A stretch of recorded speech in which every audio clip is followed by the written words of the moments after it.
அன்பார்ந்த உறவுகளே, வணக்கம்.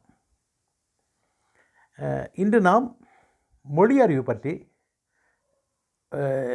சிறிது கதைக்கலாம் என்று வந்திருக்கிறோம். மொழி என்பது தகவல்கள், கருத்துக்களை பரிமாறுகின்ற ஒரு ஊடகம். மீடியா அதுன்னு சொல்லுவார் ஆங்கிலத்தில். அது ஒரு ஊடகம். இதிலே நாங்கள் ஒருவருக்கு சொல்லுகின்ற கருத்து அவர் விளங்கிக் கொள்வது, அவர் விளங்கிக் கொண்டு அவர் சொல்லுகின்ற கருத்தை நாங்கள் ஏற்றுக்கொள்வது. இதற்குத்தான் இந்த மொழி என்பது பயன்படுத்தப்படுகின்றது.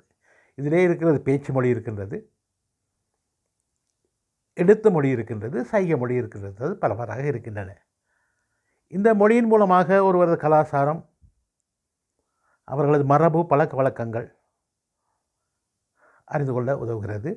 அதே போல் மனிதனுக்கும் விலங்குகளுக்கும் உள்ள ஒரு வித்தியாசமான செயற்பாடு தான் இந்த மொழி. மிருகங்களுக்கு மொழி இருக்கிறது, இருந்தாலும் எமது மொழிக்கு ஒரு எழுத்து வடிவம் இருக்கிறது. அதை நாங்கள் பயன்படுத்துவோம். ஆனால் மிருகங்கள் ஒளி வடிவத்திலே வாழ்ந்துகின்றன. இது சமூக தொடர்பாடுகளுக்கு நாகரிகங்கள்லாம் வளர்ந்தது மொழியிலே தான். ஆகவே மொழி ஒருவருக்கு கட்டாயம் அவசியம். அது தாய்மொழியாக இருக்கும். ஆனால் ஏனைய மொழிகள் நாங்கள் கற்பதன் மூலமாக அந்த மொழியின் அறிவு நமக்கு கிடைக்கிறது. அந்த மொழியை நாங்கள் உணர்ந்து கொள்கிறோம்.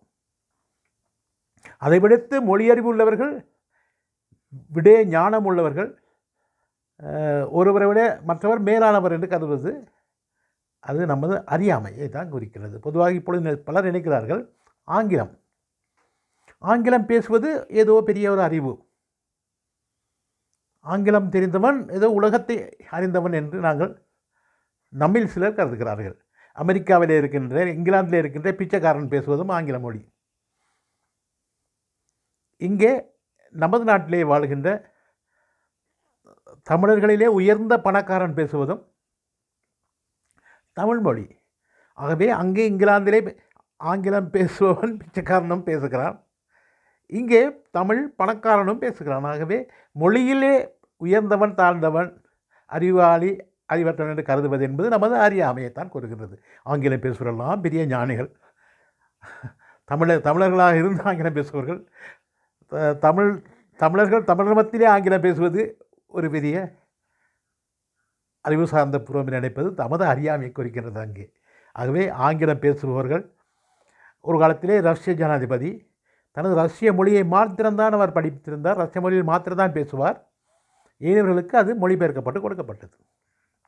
ரஷ்ய ஜனாதிபதியாக இருந்தவர். இதே போலத்தான் அவர் வேறு நாட்டுக்கு எப்பொழுதுமே சென்றதாகவும் இல்லை என்று சொல்கிறார்கள்.